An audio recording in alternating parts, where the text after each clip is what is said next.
Yan no, swerte, grabe. Punong-puno ng swerte at yan no, grabe. Oh, 'di ba? Puro grabe na lang nasasabi ko, guys.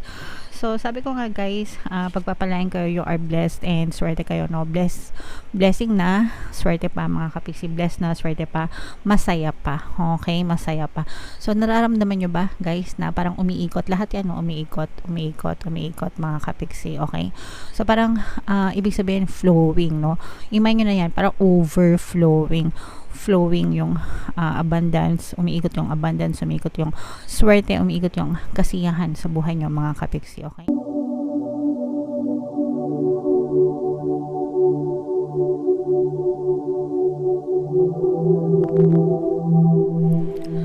Hello guys, hello Gemini, welcome back to Pinoy Pixie Tarot. Ang pamagat ng episode natin for tonight is full moon kapalaran para ngayong November to December. Para sa Gemini, Sun, Moon, Rising, Sign, and Venus. Shuffle ko yung cards, guys. Hanapin ko yung energy ng Moon at saka yung energy ng Gemini. So, ito yung energy ng Moon, mga kapiksi. Ngayon naman hanapin natin yung energy ng Gemini. Ito. Guys, so Gemini, kayo ay na-represent ng King of Wands sa ating spread. Dito sa deck na to, mga kapiksi, ang sword suit ay na-represent ng wands na wands suit ay nag-represent ng air sign. So, combination ito, guys, ng positive and negative energy. Wow, general reading lang, mga kapiksi. Pwedeng mag-resonate, pwedeng hindi. Yung full moon, mga kapiksi, ay ngayong November 27, tapos yung next na full moon naman ay sa December 26. So, ang reading na to, guys, ay para sa period na yan. And ang pangalan ng ating full moon ngayong November ay Beaver Moon, mga kapiksi. So, ito, guys, negative and positive. Unahin natin yung negative, mga kapiksi, kasi for some of you, maaari kayong maka-experience ng away dahil sa mga toxic na tao na nasa paligid nyo at saka manloloko. For some of you, guys, parang may nanloloko sa inyo, may nagko-control sa inyo, may nanloloko sa inyo, ganyan. Tapos parang marirealize mo, no? Kumbaga parang this may be manipulating you. Tapos parang ngayon mo matutuklasan yung mga kalokohan at panloloko na ginagawa niya sa inyo, mga kapiksi. Kumbaga parang tinago kayo sa dilim nitong person na to. Ibig sabihin parang very sneaky, may ginagawa siya behind your back na hindi mo alam. Ginagawa niya sa'yo. Tapos madidiscover mo ito. Kumbaga masisiwalat sa'yo yung katotohanan. And doon na magsisimula yung gulo, mga kapiksi. So, mag-ingat kayo, guys. Pwedeng sa relationship ito with your partner or specific person. Pwede rin na sa kamag-anak mo or kahit anong klaseng relationship. Pwede din sa katrabaho or kakilala, mga kapiksi. Regardless kahit ano pa yung relationship na meron kayo. But, parang if ever man na makaresonate kayo, yes, merong this is good and bad, no? Kasi it's a good thing na masiwalat sa inyo yung panloloko nila para maliwanagan na kayo, ganyan, mauntog kayo, ganyan, and magkaroon ng katapusan yung mga panloloko nila sa inyo. But it's also a bad thing because parang hindi mo ine-expect, no, na gagawin ito sa'yo ng person, especially if kakilala mo. Kasi I'm sensing na for some of you, parang this is a very close person sa'yo. Pwedeng ka mag-anak mo, kalahi mo, ganyan, best friend mo, or worst partner mo or specific person. Okay? So, kalma lang, guys. Wag masyadong, sometimes kasi kapag masyadong galit na galit, nag-aamok, ganyan, kung ano-ano yung nagagawa, baka mapahamak pa kayo. So, kalma lang, mga kapiksi. Wag masyadong mainit ang ulo. Although, naiintindihan natin yung sakit sa simula kapag naranasan nyo yan. Pero, mag-ingat pa rin kayo sa paggawa ng mga bagay na magbabackfire din sa inyo as a consequence. Alright? Sa good thing naman, ito yung blessings, mga kapiksi. Ito, sabi ko nga sa inyo, parang liwanag itong mangyayari na to. Kasi parang, sabi ko nga sa inyo, for some of you, parang nilagay kayo sa dilim nitong person na to. Parang hindi niya, kumbaga parang sikreto siyang gumagawa ng masama sa'yo. Pero magliliwanag yung daan mo. So, it's a blessing in the course at the same time. But it's still a blessing mga kapiksi kasi masisiwalat na siya sa'yo and magkakaroon ng katapusan yung panduloko sa'yo nitong person na to. And at the same time, guys, you are so blessed no ngayong bare months kasi syempre pagka bare months, guys, marami talagang pera yung mga tao dahil bigay ng bonus, ganyan. So, isa kayo dyan. And for some of you talagang may mga opportunities na magwawagi ka, no? Kumbaga parang pwede kang maka-jackpot sa isa sa mga opportunities na pipiliin mo or sa mga opportunities na ilalatag sa'yo ni universe. Okay? So, o-offer. Ibig sabihin nito, guys, bumubukas yung pintuan ng oportunidad sa iyo. Binubukas ni universe yan and binibigyan kanya ng maraming choices. And kung ano yung pipiliin mong choice, so let's say for example, pipiliin mong magnegosyo, tas yung negosyo, ito yung klase ng negosyo na napili mo. Kung ano yun, mga kapiksi, kung ano man yun, para kang makaka-jackpot, no? Para kang makaka-jackpot dyan sa decision mo. So this will bring you success and progress, no? So yeah, i-mind nyo na to mga kapiksi kasi super bright, nakakasilaw, di ba? Di ba kayo nasisilaw? So i-mind nyo na yan, guys. Mind blessings, mind opportunities, mind success. I-comment nyo sa baba, mga kapiksi. Mind blessings, mind opportunities, mind success. Kasi talagang pagpapalain kayo and i-bless pa kayo. Ito, mamamanifest nyo to, mga kapiksi. Okay, for some of you, there's a new love connection. Water sign energy, guys. Cancer, Pisces, Scorpio, na parang magko-confess or parang na-attract nyo. Yung iba sa inyo, kung meron kayong ina-attract na partner or specific person sa buhay nyo, maaari yang gumawa ng move towards you, no? Ibig sabihin, parang pwede siyang mag-confess sa'yo or pwede siyang magtapat ng kanyang nararamdaman para sa'yo. Alright? So, meron din presence ng earth signs, guys. Capricorn, Taurus, Virgo. Yan, no? Swerte, grabe. Punong-puno ng swerte at, yan, no? Grabe. Diba? Puro grabe na lang nasasabi ko, guys. So, sabi ko nga, guys, pagpapalain kayo, you are blessed and swerte kayo, no? Blessing na, swerte pa, mga kapiksi. Blessed na, swerte pa, masaya pa. Okay? Masaya pa. So, nararamdaman nyo ba, guys, na parang umiikot? Lahat yan, no? Umiikot, mga kapiksi. Okay? So, parang, ibig sabihin, flowing, no?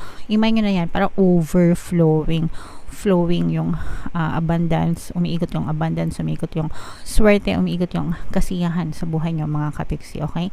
So, kaya ako gumagana na. Kasi umiikot siya, paikot-ikot siya sa buhay nyo. So, you have to stay in this momentum of energy, mga kapiksi, kung ano yung magandang energy at na ito, always stay on that type of energy para talagang maramdaman nyo na patuloy na umiikot yung mga blessings sa buhay nyo, mga kapiksi. Okay? So, i-mind nyo na to, guys. Blessings, mind, swerte, mind, happiness, love, abundance, ganyan, para talagang ma-experience nyo ngayong full moon season. Super nice, super ganda ng reading nyo, Gemini. Comment down below. Guys, pasensya na kayo pag medyo sumasabit yung boses ko minsan kasi madami kayong nire-record ko. So, napapagod din yung lalamunan ko. Right. So, tingnan natin ang full moon message for you. Shuffle ko to, guys. Sabi niya na shuffle ko to. Panoorin niyo muna tong video natin regarding sa ating paano mag-manifest ng abundance video course. Kapiksi, sawa ka na ba sa mga struggles at hirap sa buhay mo? Masipag ka ba at masikap sa buhay ngunit hindi ka pa rin umaasenso? Ilang beses ka na bang nag-attempt magnegosyo at mag-invest pero palagi ka pa rin nalulugi? Sa pagkakataon na ito ay maaaring may subconscious beliefs ka na nagiging balakid sa iyong pag-unlad at pagyaman. Introducing, paano mag-manifest ng abundance video course. Dito ay matututunan mong ma-overcome ang mga balakid mo para tuluyan ka ng umunlad, umasenso, sumagana, maging matagumpay, successful at maswerte sa iyong kabuhayan, pera, trabaho, negosyo, salapi at kaperahan ng bonggang-bongga. Dali, mag-send na ng email sa pinoypixitaro@gmail.com at simulan na ang iyong pagyaman ngayon. Alright, so gusto mo bang yumaman, kapiksi? Kung gusto mong yumaman, umunlad at umasenso ng bonggang-bongga, mag-avail ka na ng course guys kasi sobrang ganda talaga niyan. And good news no, Gemini, dahil malapit na magpasko, extend natin yung sale until November 30. Magbibigay ako ng 10% discount sa lahat ng gusto mag-avail ng course. Kaya mag-avail na kayo mga kapiksi. Meron din tayong email coaching mga kapiksi. Manifest your desires using the law of attraction. If meron kayo mga specific na gusto nyong i-manifest, pwedeng love and relationship, pwedeng money or career, pwede kayo magpabook ng email coaching session with me guys. Mag-send lang kayo ng email sa pinaypixitaro@gmail.com. Ito guys, sobrang ganda nito, no? Meditate and contemplate. Ayan. So, ito yung chance na kumalma muna. Kaya kayo pinagme-meditate kasi pag nagme-meditate kayo guys, kumakalma yung isip nyo. So, kalma muna. Mag-reflect kayo, kumbaga, tanongin nyo sa sarili nyo why things are happening in your life. Positive man or negative, mga kapiksi, there's a reason why those things are happening to you. And there's a lesson, no? Palaging may lesson yan, nakaakibat, and palaging may blessings din yan mga kapiksi. So, ask yourself, bakit nangyari sa akin to? What have I been thinking? Ano yung mga iniisip ko? Why these things are happening to me? Okay, and then, kung hindi nyo gusto yung nangyayari, you just have to revise the story, mga kapiksi, para maputol na yung negative pattern of thoughts nyo and magbago din yung takbo ng inyong pamumuhay. Attune to the moon guys. Use your feelings to guide your way, no? Sometimes yung pagiging logical hindi siya nakakatulong, especially if sobrang clouded yung thoughts. Kaya nga tayo pinagme-meditate, kasi pag nagme-meditate kayo guys, nagsusubside yung momentum of thoughts, kumakalma yung isip nyo, tapos nagliliwanag yung isip nyo. So sa mga hindi marunong mag-meditate mga kapiksi, meron tayong Tagalog guided meditation dito sa ating channel. Scroll nyo lang, nandyan lang yan sa homepage natin. Dun kayo magsimula guys, lalo na kung very stressed kayo. Ang pamagat nun, pampawala ng stress and anxiety. Okay? Para tumahimik yung mga isipan nyo, mga nagugulumihanan nyong isipan, at kumalma. Okay? Face your fears. Wow, very powerful message guys. Face your fears, they may be holding you back. So yung mga fears natin guys, yung favorite ko na quote from the author of The Dune, fear is the mind killer. It's a little death that brings obliteration. So yung fears, yung mga takot, yung mga duda, pumapatay yan, no? Parang pinapatay niyan yung mga pangarap nyo sa buhay, no? Yun yung ibig sabihin ng in layman's term, no? So kung ayaw mong mamatay yung mga pangarap mo sa buhay, huwag ka matakot, no? Face your fears. Yun yung reason kung bakit nag-hold back kayo mga kapiksi. Kung meron kayong mga pinagdadaanan na sitwasyon guys, this situation is being healed. Okay, ibig sabihin nagiging maayos yung mga sitwasyon nyo, mag-i-improve din yan. It's time to surrender to the divine. Ipagpasa Diyos natin ang lahat mga kapiksi, no? And for some of you, avoid being deceived or willingly deceived. Ito yung sinasabi natin sa inyo guys, no? Yung unang-unang message ko sa inyo, itong mga nanloloko, no? Avoid being deceived and willingly deceived, kasi yung iba sa inyo talagang this person has been keeping you in the dark para lokohin kayo, para abusuhin kayo. Okay, so stop doing that, or wag nyong hayaan na maloko kayo mga kapiksi. Okay, stop being deceived and stop willingly deceived. So wag kayong tama ba? Wag kayong manloko and wag kayong magpaloko. Okay, so yeah, you should put an end to it mga kapiksi. Kumbaga wag nyong hayaan na pagsamantalahan kayo ng ibang tao. Alright? Protektahan nyo yung sarili nyo guys. Alright? So yeah, comment down below Gemini if naka-resonate kayo. Super nice, super ganda ng message para sa inyo, and yung mga pinapamind ko, mga blessings, swerte yan. I-mind nyo lahat yan guys, kasi sobrang ganda talaga nito. Okay, alright. And ito yung ating Money 2024 kapalaran. Kung hindi nyo pa napapanood guys, panoorin nyo na, super nice, super ganda. And ito naman yung ating success stories ng paano mag-manifest ng abundance video course. Click here to subscribe mga kapiksi. Thank you for liking, sharing, and subscribing. See you again next time. I love you all. Have a nice day. Bye-bye.